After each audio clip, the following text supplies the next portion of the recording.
राधे राधे सभी भक्तों को ब्रज गोपिका की जय श्री कृष्णा, जय श्री श्याम। और फाल्गुन शुक्ल पक्ष की आमल की एकादशी की सभी को बहुत बहुत शुभकामनाएं।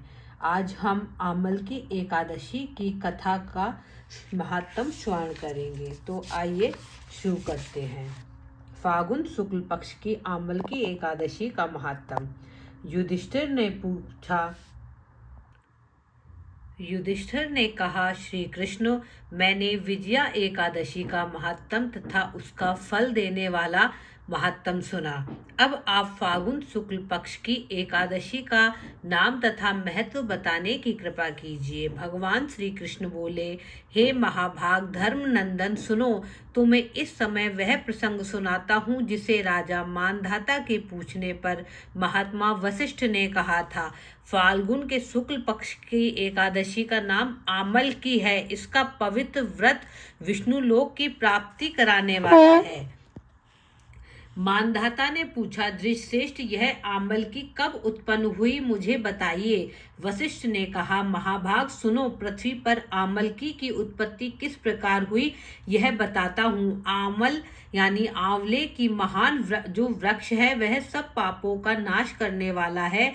भगवान विष्णु के थूकने पर उनके मुख से चंद्रमा के समान का क्रांतिमान एक बिंदु प्रकट हुआ। वह बिंदु पृथ्वी पर गिरा। उसी से आमल की यानी आंवले का महान वृक्ष उत्पन्न हुआ। यह सभी वृक्षों का आदिभूत कहलाता है। इसी समय समस्त प्रजा की सृष्टि करने वाले भगवान ब्रह्मा जी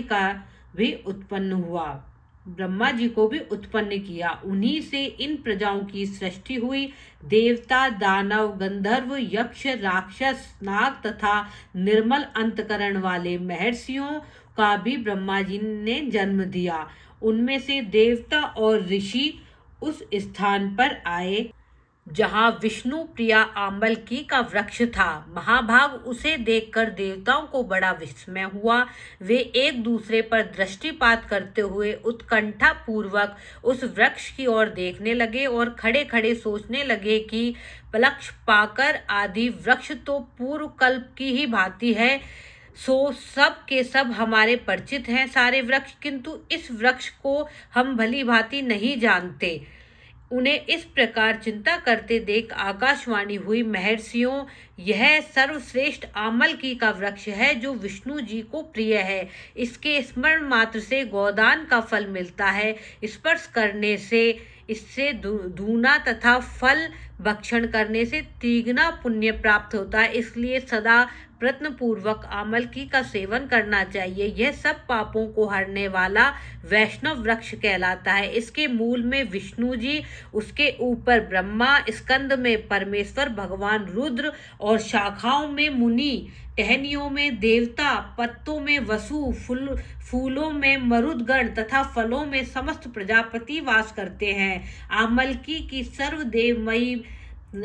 की सर्वदेवमयी बताई गई है। अतः विष्णु भक्त पुरुषों के लिए यह परम पूज्य है। ऋषि बोले, अव्यक्त रूप से बोलने वाले महापुरुष, हम लोग आपको क्या समझें? आप कौन हैं? कौन से देवता हैं या और कोई है? हमें ठीक ठीक बतलाइए। आकाशवाणी हुई, जो समस्त भूतों के कर्ता और समस्त भुवनों के सृष्टा है, जिन्हें विद्वान पुरुष भी कठिनाई से देख पाते हैं, वही सनातन विष्णु मैं हूँ। देवादि देव भगवान विष्णु का कथन सुनकर उन ब्रह्म कुमार महर्षियों ने नेत्र आश्चर्यचकित हो उठे। उन्हें बड़ा विस्मय हुआ। वे आदि अंत रहित भगवान की स्तुति करने लगे। ऋषि बोले, समस्त भूतों के आत्मभूत आत्मा और परमात्मा को नमस्कार है। अपनी महिमा से कभी च्युत न होने वाले अच्युत को नित्य प्रणाम है। अंत रहित परमेश्वर को बारंबार प्रणाम है। दामोदर कवि, सर्वज्ञ तथा यज्ञेश्वर को नमस्कार है। मायापति, आपको प्रणाम है। आप विश्व के स्वामी हैं, आपको नमस्कार है। ऋषियों से इस प्रकार की स्तुति करने पर भगवान श्री हरि संतुष्ट हुए और बोले, महर्षियों, तुम्हें कौन सा अभिष्ट वरदान दूं? ऋषि बोले, भगवान, यदि आप संतुष्ट हैं तो हम लोगों को के हित के लिए कोई ऐसा व्रत बताइए जो स्वर्ग और मोक्ष रूपी फल प्रदान करने वाला हो। श्री विष्णु बोले, महर्षियों, फागुन शुक्ल पक्ष में यदि पुण्य नक्षत्र से युक्त द्वादशी हो तो वह महान पुण्य देने वाली और बड़े बड़े पापों को नाश करने वाली होती है। द्विजवरों, उसमें जो विशेष कर्तव्य है वह सुनो। आमल की एकादशी में आंवले के वृक्ष के पास जाकर रात्रि में जागरण करना चाहिए। इससे मनुष्य सब पापों से छूट जाता है, सहस्त्र गोदान का फल प्राप्त करता है। विप्रगण, यह व्रतों में उत्तम व्रत है जिसे मैंने तुम लोगों को बतलाया है। ऋषि बोले, भगवान, इस व्रत की विधि बतलाइए, यह कैसे पूर्ण होता है, किस देवता तथा नमस्कार मंत्र इसके कौन से हैं, उस प्रकार स्नान दान कैसे किया जाता है, पूजन की कौन सी विधि है, उसके लिए क्या मंत्र है, इन सब बातों को आप हमें यथार्थ रूप से वर्णन कीजिए। भगवान विष्णु ने कहा, द्विजवरों, इस व्रत को जो उत्तम विधि है इसकी उसका श्रवण कीजिए। एकादशी को प्रातःकाल दंत धावन करके यह संकल्प करें कि हे पुंडरीकाक्ष, हे अच्युत, मैं एकादशी को निराहार रहकर दूसरे दिन भोजन करूंगा, आप मुझे अपनी शरण में रखें। ऐसा नियम लेने के बाद पतित, चोर, पाखंडी, दुराचारी, मर्यादा भंग करने वाले गुरु पत्नीगामी मनुष्यों से वार्तालाप न करें और अपने मन को वश में रखते हुए नदी में, पोखर में, कुएं में या घर में ही स्नान कीजिए। स्नान से पहले मिट्टी लगाएं। ये मिट्टी का मंत्र है और इसका हिंदी में यह अर्थ है, वसुंधरे, तुम्हारे ऊपर अश्व और रथ चला करते हैं तथा वामन अवतार के समय भगवान विष्णु ने तुम्हें अपने पैरों से नापा था। मृतके, मैंने करोड़ों जन्मों में जो पाप किए हैं उन सबको आप हर लीजिए। अब यह स्नान का मंत्र है। इसका हिंदी में यह अर्थ है, जल की अधिष्ठात्री देवी मात, तुम संपूर्ण भूतों के लिए जीवन हो, वही जीवन जो स्वेदज और उद्भिज जाति के जीवों का भी रक्षक है। तुम रसों की स्वामिनी हो, तुम्हें नमस्कार है। आज मैं संपूर्ण तीर्थों, कुंडों, झरनों, नदियों और देव संबंधी सरोवरों में स्नान कर चुका। मेरा यह स्नान उक्त सभी स्नानों को फल देने वाला हो। विद्वान पुरुष को चाहिए कि वह परशुराम जी की सोने की प्रतिमा बनाए। प्रतिमा अपनी शक्ति और धन के अनुसार 1 या आधे मासे स्वर्ण की होनी चाहिए। स्नान के पश्चात घर आकर पूजा हवन करें। उसके बाद सब प्रकार की सामग्री लेकर आंवले के वृक्ष के पास जाएं। वहां वृक्ष के चारों ओर जमीन बुहार कर लीप पोत कर शुद्ध करें। शुद्ध की हुई भूमि में मंत्र पाठ पूर्वक जल से भरे हुए नवीन कलश की स्थापना करें। कलश में पंचरत्न, दिव्य गंध आदि छोड़ दें। श्वेत चंदन उससे उसको चर्चित करें। कंठ में पुष्प फूल की माला पहनाएं और सब प्रकार के धूप की सुगंध फैलाएं।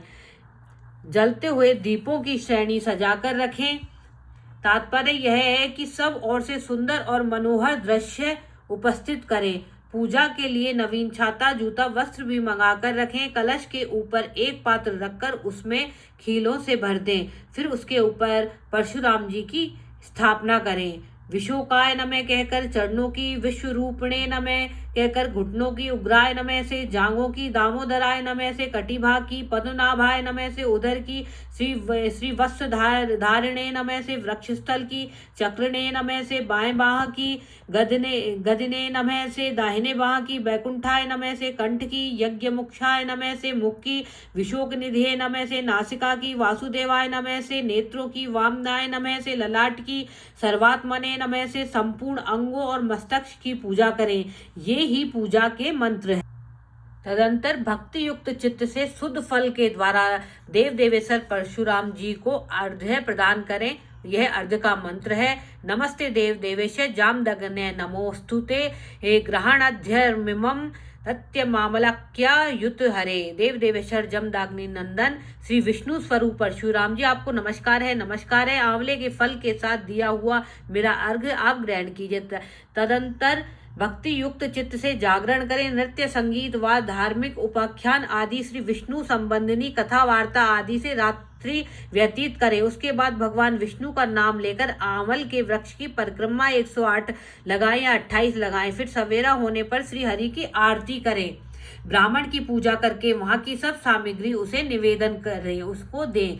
परशुराम जी का कलश, वस्त्र, जूता सभी दान दे दें और यह भावना करें कि परशुराम जी के स्वरूप में भगवान विष्णु मुझ पर प्रसन्न हो। तत्पश्चात आंवलकी का स्पर्श करके उसकी प्रदक्षिणा करें। स्नान करने के बाद विधि पूर्वक ब्राह्मणों को भोजन कराएं। तत्पश्चात तदंतर कुटुंबियों के साथ बैठकर स्वयं भी भोजन करें। ऐसा करने से जो पुण्य होता है वह सब बतलाता हूँ, सुनो। संपूर्ण तीर्थों के सेवन करने से जो फल प्राप्त होता है वह, और तथा सब प्रकार के दान देने से जो फल मिलता है वह इस व्रत का विधि पूर्वक पालन करने से मिलता है। समस्त यज्ञों की अपेक्षा भी अधिक फल मिलता है, इसमें तनिक भी संदेह नहीं है। यह व्रत सब व्रतों में उत्तम है, जिसका मैंने तुमसे पूरा वशिष्ठ जी कहते हैं, महाराज इतना कहकर देव देवेश्वर भगवान विष्णु वहीं अंतर्ध्यान हो गए। तत्पश्चात उन समस्त महर्षियों ने उक्त व्रत का पूर्ण रूप से पालन किया। नृपश्रेष्ठ, इसी प्रकार तुम्हें भी इस व्रत का अनुष्ठान करना चाहिए। भगवान श्री कृष्ण कहते हैं कि हे युधिष्ठिर, यह दुर्गश व्रत मनुष्यों को सब पापों से मुक्त करने वाला है, इसलिए अमल की एकादशी का व्रत मनुष्य को अवश्य करना चाहिए। बोलिए एकादशी महारानी की जय, श्री विष्णु भगवान की जय हो।